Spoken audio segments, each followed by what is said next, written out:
भटकी कुत्री मोकाट जनावरांच्या हल्ल्यात जीव गमावावा लागल्याच्या घटना वारंवार समोर येत आहेत. भटक्या कुत्र्याने दहशत दिवसेंदिवस वाढत असून नागरिकांचे घराबाहेर पडणे मुश्किल होत आहे. तसेच शहरामध्ये गल्लीबोळात भटक्या जनावरांचा हावदोस पाहायला मिळत आहे. सोशल मीडियावर जनावरांच्या क्रूर हल्ल्याचे व्हिडिओ व्हायरल होत असतात. अशीच भयंकर घटना गुजरातच्या राजकोट जिल्ह्यात घडली आहे.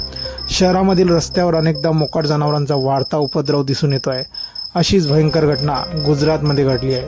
राजकोट जिल्ह्यातील कोठडा सांगाने तालुक्यातील वेरावळ गावात एका बैलाने चौकीदार तरुणावर जीवघेणा हल्ला केला आहे. शिवनगरच्या एका अरुंद गल्लीत ही घटना घडली असून खवळलेल्या बैलाने तरुणाला दुचाकीवरून खाली पाडले, आपल्या शिंगांनी त्याला हवेत उडवले आणि नंतर तब्बल 2 मिनिटे त्याच्यावर क्रूरपणे हल्ला चढवत राहिला. सुदैवाने त्या ठिकाणी स्थानिक रहिवासी धावून आले आणि त्यांनी आपल्या जीवाची पर्वा न करता त्या जखमी व्यक्तीला वाचवले व त्या जनावराला तिथून हिसकावून लावले. मात्र लोकांनी हुसकावून लावेपर्यंत या बैलाने तरुणाला पायाखाली तुडवून शिंगाने हल्ला चढवला. या हल्ल्यात तरुणाची अवस्था इतकी भयंकर झाली होती की तो अर्धमेल्या अवस्थेत पडून राहिला. त्याला स्थानिकांनी उचलून रुग्णालयात उपचारासाठी दाखल केले. या संपूर्ण घटनेचा व्हिडिओ माध्यमांवर व्हायरल झाला आहे.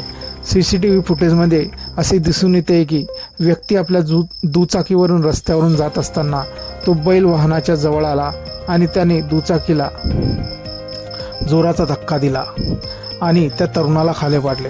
यानंतरही त्या बैलाने त्या व्यक्तीवर हल्ला करणे सुरूच ठेवले आणि ती व्यक्ती स्वतःचा बचाव करण्याचा प्रयत्न करत राहिली. अखेरीस प्रतिकार करण्याची ताकद संपल्यामुळे ती व्यक्ती जमिनीवर कोसळली. दरम्यान या घटनेमुळे लोकांमध्ये संतापाची लाट उसळली असून स्थानिक प्रशासन आणि नगरपालिकांची निवासी भागातून आक्रमक मोकाट जनावरांना हटवण्याची तातडीने मोहीम हाती घ्यावी अशी मागणी गावकऱ्यांनी केली आहे. मोठ्या शहरांपासून ते आमच्यासारख्या छोट्या औद्योगिक केंद्रांपर्यंत सर्वत्र रस्त्यावर मोकाट जनावरांचा कळपांनी ताबा मिळवला आहे. प्रशासनाने कायमस्वरूपी उपाययोजना करण्यापूर्वी आणखी किती निरपराध लोकांना रुग्णालयात दाखल व्हावे लागेल अशी नागरिकांनी प्रश्न उपस्थित केला आहे. मित्रांनो, आपले काही प्रतिक्रिया असतील या व्हायरल व्हिडिओबद्दल आपण कमेंट बॉक्समध्ये देऊ शकतात. व्हिडिओ आवडल्यास व्हिडिओला लाईक, जे मित्र चॅनलवरती नवीन असतील त्याने चॅनलला जरूर सबस्क्राईब करून घ्यायचा. धन्यवाद.